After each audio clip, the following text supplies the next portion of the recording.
नमस्कार दोस्तों, आज का जो हमारा टॉपिक रहेगा वो रहेगा जीवन की उत्पत्ति। देखिए, बायोलॉजी जब भी हम पढ़ते हैं तो मैं पूरी बायोलॉजी की बात नहीं करूंगा, उससे पहले मैं बात करूंगा होल साइंस की। अगर पूरे साइंस की अगर हम बात करें तो साइंस में एक जो चीज़ आती है वो आता है रासायनिक विकास। अभी तक आप लोगों ने जो मेथड्स पढ़े हैं वो मेथड्स हो सकते हैं कि वो अलग तरीके से टीच किए गए हों, लेकिन जो चीज़ मैं आपको कराने जा रहा हूँ वो एक बिल्कुल डिफरेंट मेथड है कि रासायनिक विकास के तरीके से हम पूरे के पूरे साइंस को किस तरीके क्लियर करते हैं। तो जैसा कि आप लोगों को सभी को पता है कि जीवन की जो सबसे छोटी इकाई है या किसी भी चीज़ की जो जीवन की सबसे छोटी इकाई है वो तो है कोशिका, सेल। लेकिन उस सेल से नीचे भी जाने की ज़रूरत हमारे को पड़ती है, क्योंकि वो तो जीवित चीज़ों में, हम बात करेंगे निर्जीव चीज़ से। और निर्जीव चीज़ों में मैं आपको जो है 3 पोर्शन क्लियर करूंगा। सबसे पहले कि हम लोग बात करते हैं भौतिक विज्ञान की, जिसको कि हम लोग बोलते हैं फिजिक्स। उसके बाद पहले जो हम बात करेंगे वो बात करेंगे फिजिक्स के बाद हम बात करेंगे कि किस तरीके से ये चीज़ कहाँ पर आती है, केमिस्ट्री में आते हैं। और केमिस्ट्री से फिर हम जो स्टेज लेकर आएंगे वो स्टेज की किस तरीके से हम यही चीज़ कहाँ पे पढ़ेंगे, बायोलॉजी में पढ़ेंगे। तो जीवन की जो उत्पत्ति है, जीवन की उत्पत्ति का जो सिद्धांत है वो अलग अलग वैज्ञानिकों ने दिया है। डार्विन ने अलग दिया है, मेंडल ने अलग दिया है, इसके अलावा लेमार्क ने अलग दिया। तो लेमार्कवाद, डार्विनवाद, नव डार्विनवाद और मेंडल की जो थ्योरी है वो जो है एक अलग लेक्चर में कराई जाएगी। आज जो मैं सिर्फ आपको डिस्कस करने वाला हूँ वो कि रासायनिक विकास किस तरीके से होता है। तो सबसे पहले मैं अगर बात करूँ कि जो भी भौतिक विज्ञान हमारा है, भौतिक विज्ञान में आप जब फिजिक्स में पढ़ते हो तो आप एक चीज़ पढ़ते हैं, परमाणु, एटम। ठीक है, और एटम से जो चीज़ बनने वाली होती है वो होती है मॉलिक्यूल। सिर्फ ये 2 चीज ही हम यहाँ पे जान लें कि फिजिक्स से हमने 2 ही चीज लेनी है कि एटम जो किसी भी पदार्थ की छोटी से छोटी इकाई होती है, और अणु वो पदार्थ के निर्माण में लगने वाली संरचना। फॉर एग्जाम्पल अगर मैं मान लूँ कि आदमी का शरीर एक प्रकार का मकान है तो उसमें लगने वाली एक एक ईंट वो क्या है, एक अणु है। और उस ईंट का निर्माण जिस छोटी से छोटी मिट्टी के कण से हुआ है वो चीज क्या है, परमाणु। तो वो चीज ही हम लेकर चलेंगे कि सबसे छोटे, फिजिक्स में सबसे छोटी इकाई हो गई आपके परमाणु, और परमाणु से मिलकर जो बनने वाली चीज है वो क्या हो गई है, अणु। अब जो अणु होते हैं वो अब हम जो है स्टेज नंबर 2 पर आ जाएंगे। स्टेज नंबर 2 कि यही अणुओं की जो श्रेणी है, इन्हीं अणुओं की श्रेणी से हम जो बात करेंगे वो बात करेंगे कार्बनिक व अकार्बनिक यौगिक। यहाँ पे जो मैंने वर्ड दिया है वो दिया है यौगिक, कंपाउंड। कि हाँ, यहाँ पे क्या होती है, ऑथेंटिसिटी होती है। कंपाउंड में क्या होता है कि वो चीज मिली जुली हुई होती है। तो कार्बनिक और अकार्बनिक दोनों प्रकार के पदार्थ होते हैं और उन पदार्थों के यौगिक की हम जो है बातें करते हैं। और इन्हीं कार्बनिक और अकार्बनिक यौगिकों से जो बनते अब अभी तक तो निर्जीव थे, अब यहाँ पर जो बात आएगी वो आएगी जीवित अणु की।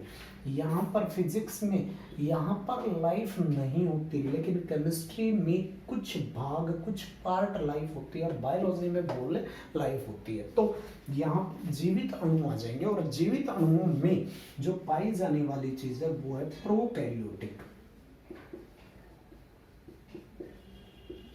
प्रोकैरियोटिक कोशिका। और प्रोकैरियोटिक कोशिका को अगर हम बात करें तो इसमें जो चीज होती है वो क्या है, ये केंद्रक नहीं होता। प्रोकैरियोटिक में केंद्रक नहीं होता, ये चीज आप ध्यान रखेंगे प्रोकैरियोटिक कोशिका में। और इसके बाद अब यहाँ से आगे हम जब जाते हैं बायोलॉजी में, तो बायोलॉजी में हम क्या चीजें पढ़ेंगे वो चीज भी मैं डिस्कस कर लेता हूँ। यहाँ से आगे जैसे ही हम जाएंगे तो हमारे पास आएगा यूकैरियोटिक।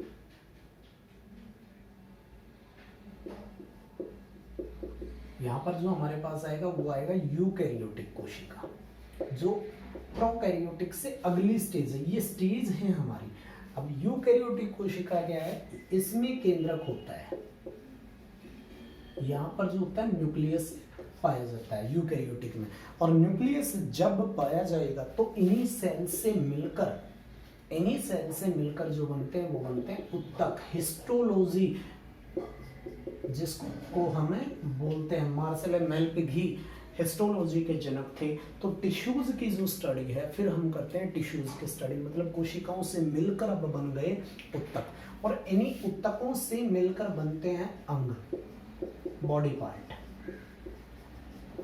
कोई भी बॉडी पार्ट जो बनेगा वो डिफरेंट टाइप के टिश्यूज से मिलकर बनता है, और इन्हीं बॉडी पार्ट के बेस पर जो बनते हैं वो बनते हैं अंग तंत्र। अंग तंत्र सभी समझते हैं बॉडी में पाए जाने वाले डिफरेंट सिस्टम, दो या दो से अधिक अंगों के मेल से बनने वाला कोई भी जो सिस्टम हो क्या कहलाएगा, अंग तंत्र कहलाएगा। और वो जिस तरीके श्वसन तंत्र है हमारा, पाचन तंत्र है, इसी तरीके से ज्ञानेंद्रियों का जो सिस्टम है, मस्तिष्क का जो है नर्व सिस्टम है, वो सारे का सारा क्या कहलाएगा, हमारा अंग तंत्र कहलाता है। अंग तंत्र के बिहाफ पे बनता है जीव। कोई भी जीव जो होगा वो अलग अलग तरीके के अंग तंत्र से मिलकर बनता है। उस जीव का अपना एक, उस जीव की खुद की एक समष्टि है, या कह सकते हो कि उसकी एक फैमिली है, किसी एक पर्टिकुलर फैमिली से वो बिलोंग करता है। जैसे अगर हम बात करें ह्यूमन किस फैमिली का पार्ट है, तो हम बात करेंगे कि मैमल्स होते हैं, ह्यूमन जो होते हैं वो स्तनधारी होते हैं, आदमी स्तनधारी है। तो इस समष्टि के बाद, परिवार के बाद, अब हम बात करेंगे कि समुदाय क्या है, किस समुदाय से रिलेटेड होगा। तो हम क्या कहते हैं कि आदमी जो है प्राइमेट है, मतलब वन मानुष या बंदर से मिलती जुलती जो प्रजाति है वो होती है मनुष्य की। तो हम फिर एक कम्युनिटी की बात करते हैं, एक समुदाय की बात करते हैं। उस समुदाय के बाद जिस तरीके के पारितंत्र में हम रहते हैं, एक इकोसिस्टम की बात करेंगे हम लोग कि कौन सा इकोसिस्टम है, किस प्रकार का जो हमारा वर्ग बनेगा, और उस वर्ग के आधार पर किस तरीके का हमारा जो होगा किंगडम होगा, वो सारी की सारी चीजें हम यहाँ पर क्लियर करेंगे। और इसी तरीके, अभी तो मैंने बात की आदमी की, लेकिन ऐसे ही बहुत सारे सभी जो जीव हैं,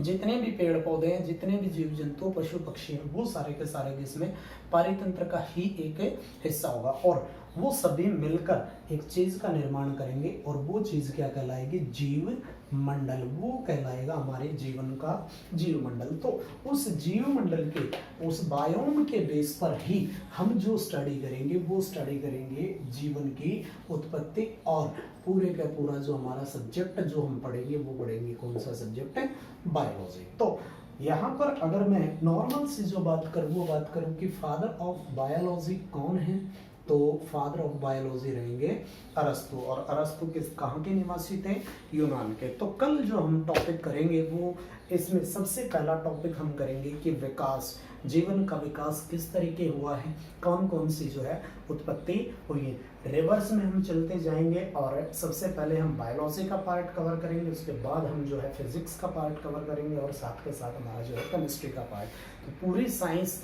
जो है हम कंप्लीट करेंगे। तो चैनल को लाइक करें, सब्सक्राइब करें और शेयर करें। धन्यवाद।